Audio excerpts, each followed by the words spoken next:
내가 내 친아빠야. 어떻게 나를 빼고 결혼식을 해? 친아빠의 고함이 방 안을 울렸다. 테이블 위에 컵이 덜컹 흔들렸다. 엄마는 두 손을 꽉 쥐었다. 새아빠는 입을 다물었다. 영은은 아무 말도 하지 않았다. 조용히. 그러나 흔들림 없이 친아빠를 바라보고 있었다. 그 눈빛이 달랐다. 어린 시절 겁에 질려 구석에 웅크리던 그 아이의 눈빛이 아니었다. 친아빠는 그 눈빛 앞에서 잠시 말을 잃었다. 그때 영은이 천천히 가방 안으로 손을 넣었다. 이 자리가 만들어진 건 사흘 전이었다. 결혼식까지 석 달이 남은 어느 저녁, 영은은 웨딩 플래너와 상담을 마치고 집으로 돌아오는 길에 엄마에게 전화했다. 엄마, 혼주석 문제 때문에 다 같이 한번 만나야 할 것 같아. 영은아, 그냥 이번 한 번만 참으면 안 되겠어? 아무리 그래도 친아빠인데. 엄마, 영은의 목소리가 낮아졌다. 나 더 이상 참을 수 없어. 엄마는 잠시 침묵했다. 딸의 목소리에서 이전과 다른 무언가를 느꼈는지 더 이상 말리지 않았다. 사흘 후, 네 사람은 한자리에 모였다. 작은 카페였다. 창가, 자리, 친아빠가 먼저 왔다. 양복을 차려입고 머리를 단정하게 빗어 넘겼다. 오랜만에 보는 얼굴이었다. 마지막으로 본 게 언제였더라. 영은은 기억도 잘 나지 않았다. 새아빠와 엄마가 들어왔다. 그리고 영은이 들어섰다. 자리에 앉자마자 분위기가 무거워졌다. 친아빠가 먼저 입을 열었다. 영은아, 아빠가 양육비도 꼬박꼬박 보냈고 하나뿐인 딸 결혼식인데 혼주석은 당연히 내가 앉아야지. 그게 맞는 거 아니냐? 영은은 커피잔을 내려놓았다. 아빠, 차분한 목소리였다. 아빠는 제가 태어나고 자라는 동안 단 한 번도 아빠의 자리에 서준 적 없었어요. 무슨 소리야? 내가 양육비를? 아플 때, 무서울 때, 울면서 잠든 밤에도 아빠는 없었어요. 친아빠의 말이 끊겼다. 그 자리에 늘 계셨던 건 새아빠였어요. 영은은 새아빠를 잠깐 바라봤다. 그리고 다시 친아빠를 봤다. 그래서 제 결혼식 혼주석에는 새아빠만 앉으실 겁니다. 정적이 흘렀다.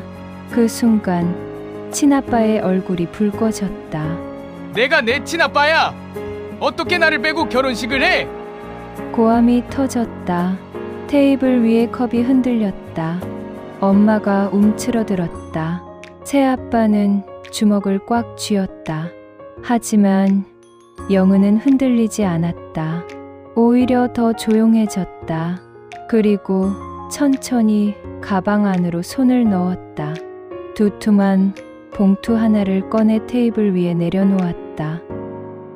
탁, 낮지만 단단한 소리였다. 친아빠의 시선이 봉투로 향했다. 영은이 입을 열었다. 오늘 이 자리에서 정리하려고요. 친아빠의 얼굴에서 분노가 서서히 사라지고 당혹감이 번지기 시작했다. 영은에게서 이런 표정은, 이런 목소리는 처음이었다. 그 침묵이, 그 눈빛이 더 큰 폭풍이 다가오고 있음을 예고하고 있었다. 영은은 5살 때의 기억이 또렷하다. 냄새로 먼저 느꼈다. 술 냄새. 현관문이 열리는 순간 풍겨오는 그 냄새가 나면 어린 영은은 본능적으로 몸이 굳었다. 오늘도 그러시겠구나. 5살짜리 아이가 그걸 알았다. 아빠가 술 냄새를 풍기며 들어오는 날에는 반드시 무언가 부서진다는 것을. 쿵. 무언가 벽에 부딪히는 소리. 와장창. 그릇이 깨지는 소리, 그리고 엄마의 울음. 영은은 이불 속으로 파고들었다. 두 손으로 귀를 막았다. 눈을 꼭 감았다. 하지만 소리는 사라지지 않았다. 당신이 뭘 알아? 당신이 뭔데? 친아빠의 고함이 벽을 뚫고 들어왔다. 영은은 더 깊이 파고들었다. 이불이 온몸을 감싸도 떨림은 멈추지 않았다. 엄마가 다치면 어떡하지? 5살짜리 아이의 머릿속에는 그 생각뿐이었다. 친아빠는 영은을 직접 때리진 않았다. 하지만 그게 괜찮다는 의미는 아니었다. 집 안을 가득 채운 공포는 주먹보다 더 깊은 곳을 파고들었다. 날아다니는 물건들, 깨지는 소리들, 욕설과 고함. 어린 영은의 눈에 담긴 그 모든 장면들이 마음 깊은 곳에 흉터를 새겼다. 아빠가 무서웠다. 아빠가 집에 오는 게 싫었다. 아빠의 차 소리가 들리면 심장이 쪼그라들었다. 그게 영은이 기억하는 아빠였다. 영은이 7살 되던 해, 엄마와 친아빠는 이혼했다. 집은 조용해졌다. 더 이상 깨지는 소리도 고함도 없었다. 하지만 영은의 가슴 속 공포는 쉽게 사라지지 않았다. 한동안 큰 소리가 나면 몸이 먼저 굳었다. 누군가 화를 내면 눈물이 먼저 났다. 아무도 영은에게 괜찮냐고 묻지 않았다. 어른들은 어른들의 일로 바빴다. 어린 영은은 혼자서 그 공포를 감당했다. 이혼 후 친아빠와의 관계는 더 멀어졌다. 1년에 한두 번, 명절 즈음에나 연락이 왔다. 영은아, 아빠야? 이번 주 토요일에 볼 수 있어? 영은은 그 연락이 반갑지 않았다. 하지만 거절하지 못했다. 만남은 늘 어색했다. 영화관에서 영화 한 편 보고 헤어지거나 친아빠 집에 가면 여자가 있었다. 친아빠는 영은보다 그쪽에 더 관심이 많았다. 영은아, 저기 가서 게임이나 해. 영은은 혼자 게임을 했다. 재미도 없었다. 하지만 빨리 집에 가고 싶다는 말도 하지 못했다. 밥 한 끼 제대로 먹은 기억이 없었다. 용돈 한 번 제대로 받은 기억도 없었다. 양육비는 한 달에 10만 원도 제대로 오지 않았다. 그것도 주다 말다 했다. 하지만 친아빠가 형편이 어려웠던 건 아니었다. 차가 세 대였다. 30평대 아파트에 혼자 편하게 살았다. 영은은 엄마가 힘들게 번 돈으로 병원을 다니고 학원을 다니고 옷을 사 입는 동안 친아빠는 자신의 삶을 즐기고 있었다. 그걸 알게 된 날, 영은은 아무것도 느끼지 못했다. 슬프지도 화가 나지도 않았다. 그냥 텅 빈 느낌이었다. 나는 아빠한테 아무것도 아니구나. 시간이 흘렀다. 영은은 그 텅 빈 자리에 익숙해졌다. 아빠가 없어도 괜찮다고 생각했다. 아빠라는 단어는 그냥 법적인 이름일 뿐이라고 스스로에게 말했다. 하지만 이불 속에서 귀를 막던 5살짜리 아이의 기억은 어른이 된 지금도 지워지지 않았다. 그리고 그 기억이 오늘 이 자리에 두툼한 봉투 하나로 나타났다. 영은이 8살 되던 봄, 엄마가 조심스럽게 말했다. 영은아, 엄마 친구인데 앞으로 자주 볼 것 같아. 잘 지내줄 수 있지? 영은은 고개를 끄덕였다. 하지만 마음속으로는 경계했다. 또 어른이 오는 거구나. 어른은 무서운 존재였다. 소리를 지르고 물건을 부수고 엄마를 울리는 존재. 영은은 새아빠를 처음 만나던 날 최대한 구석에 앉아 있었다. 새아빠는 달랐다. 첫날부터 큰 소리를 내지 않았다. 억지로 다가오지도 않았다. 그냥 옆에 있어줬다. 영은이는 뭐가 좋아? 그림 그리는 거요. 그래. 잘 그려. 조금요. 나중에 보여줘. 그게 전부였다. 하지만 영은은 그날 집에 가서 그림을 찾아봤다. 보여주고 싶었다. 시간이 지날수록 새아빠는 영은의 일상 속으로 천천히 걸어 들어왔다. 주말 아침, 새아빠가 말했다. 영은아, 오늘 동물원 갈까? 저도요. 당연하지. 누굴 위해서 가겠어? 새아빠는 영은의 손을 잡았다. 처음 느껴보는 손이었다. 크고 따뜻했다. 걸을 때마다 꼭 잡아줬다. 놓치지 않으려는 것처럼. 동물원에서 기린을 보며 영은은 웃었다. 오랜만에 웃는 것 같았다. 새아빠는 그 모습을 보며 같이 웃었다. 목이 기네. 밥 먹기 불편하겠다. 왜요? 이렇게 내려와야 하잖아. 새아빠가 기린 흉내를 냈다. 영은은 배를 잡고 웃었다.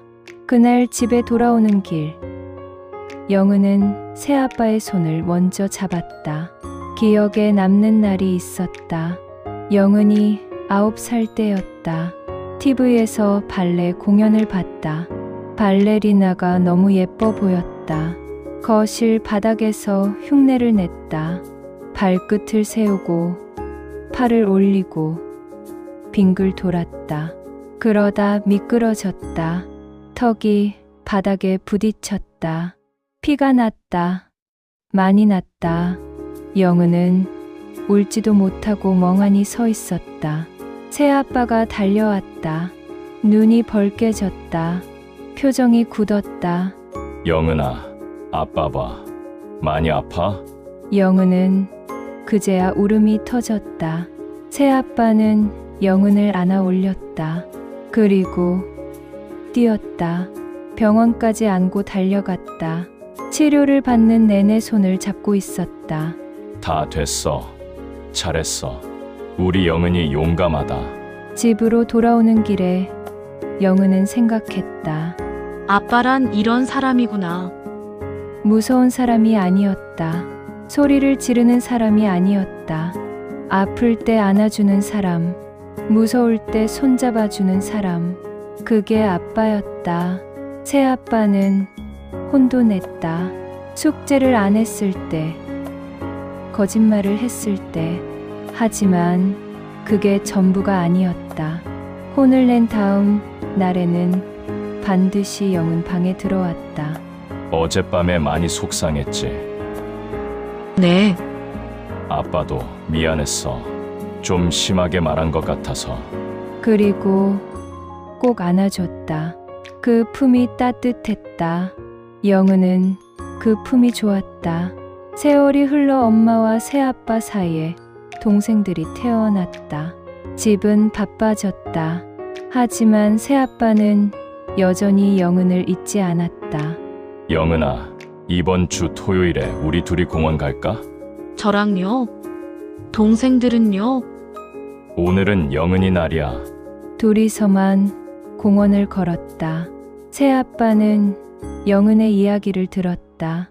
학교 이야기, 친구 이야기, 좋아하는 것들. 영은이 말하면 새아빠는 고개를 끄덕이며 들었다. 끝까지. 영은은 자라면서 깨달았다. 새아빠가 자신을 특별하게 대해줬던 게 아니라는 것을, 그냥 아빠였다는 것을, 진짜 아빠가 하는 것들을 그대로 해줬을 뿐이라는 것을. 하지만 영은에게 그건 특별했다. 태어나서 처음으로 느껴본 것들이었으니까. 따뜻한 손, 병원까지 안고 달려가는 등, 혼낸 후에 꼭 안아주던 품. 영은의 아빠는 처음부터 정해져 있었다. 피가 아니라 그 손과 등과 품으로. 탁. 봉투가 테이블 위에 놓였다. 낮지만 단단한 소리였다. 친아빠의 시선이 봉투로 향했다. 두툼했다.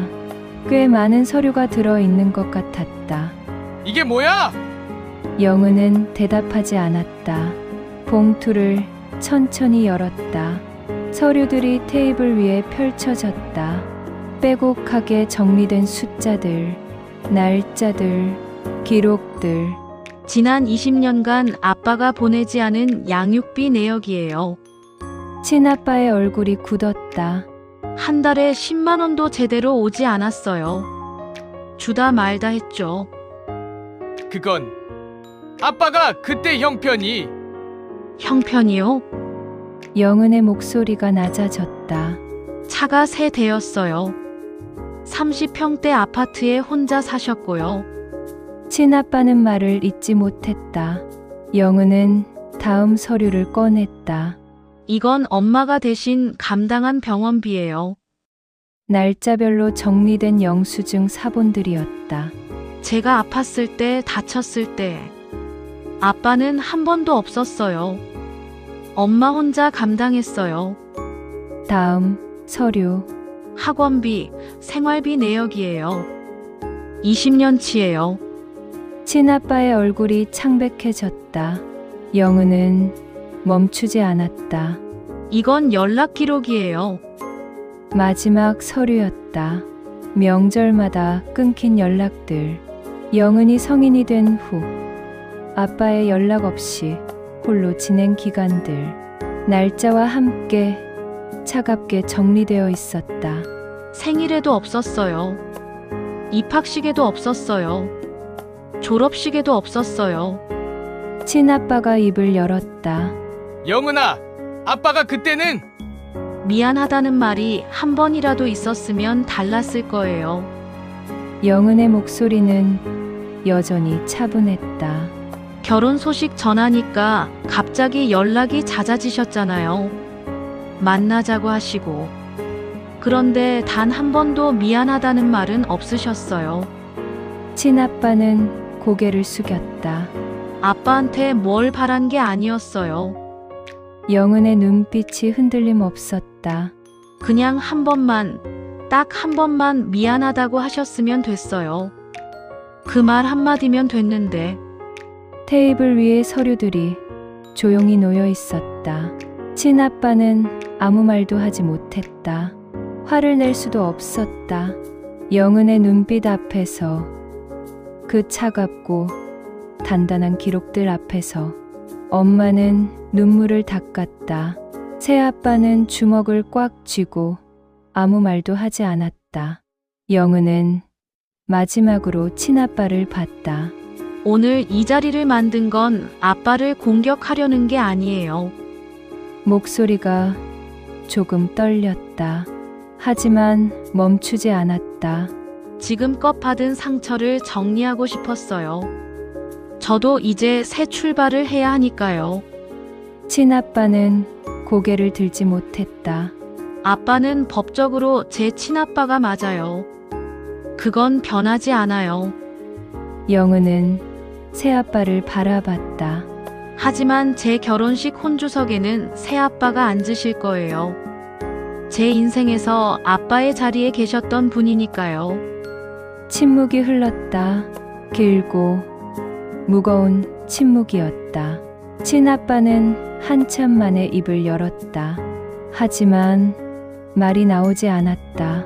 변명도 고함도 이번엔 나오지 않았다. 그냥 고개를 숙였다. 새아빠의 눈에 눈물이 그렁그렁 맺혔다. 영은은 그 눈물을 봤다. 20년이었다. 말 한마디 없이 그냥 곁에 있어준 20년. 아플 때 안아줬고, 무서울 때 손잡아줬고, 혼낸 다음 날엔 꼭 안아줬던 20년. 그 20년이 오늘 이 자리에서 눈물 한 방울로 맺혔다. 영은은 새아빠를 보며 처음으로 웃었다. 테이블 위의 서류들은 더 이상 상처의 기록이 아니었다. 버텨온 시간의 증거였다. 그리고 이제 그 시간을 내려놓을 수 있었다. 결혼식 날 아침, 영은은 거울 앞에 앉아 있었다. 헤어, 메이크업 아티스트의 손길이 분주하게 움직였다. 드레스는 이미 입혀져 있었다. 하얀 드레스, 면사포. 거울 속 영은은 낯설었다. 예뻤다. 그리고 울 것 같았다. 울면 안 돼요. 메이크업 망가져요. 아티스트가 웃으며 말했다. 영은은 웃었다. 대기실 문이 열렸다. 새아빠가 들어왔다.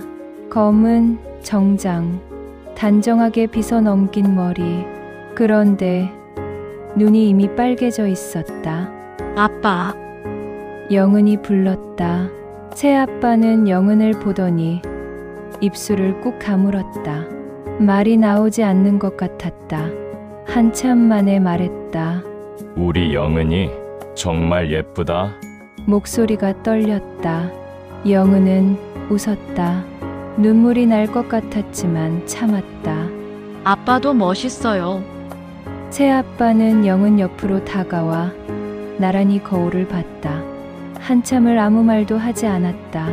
그냥 그렇게 서 있었다. 그 침묵이 어색하지 않았다. 오히려 따뜻했다. 웨딩홀 복도.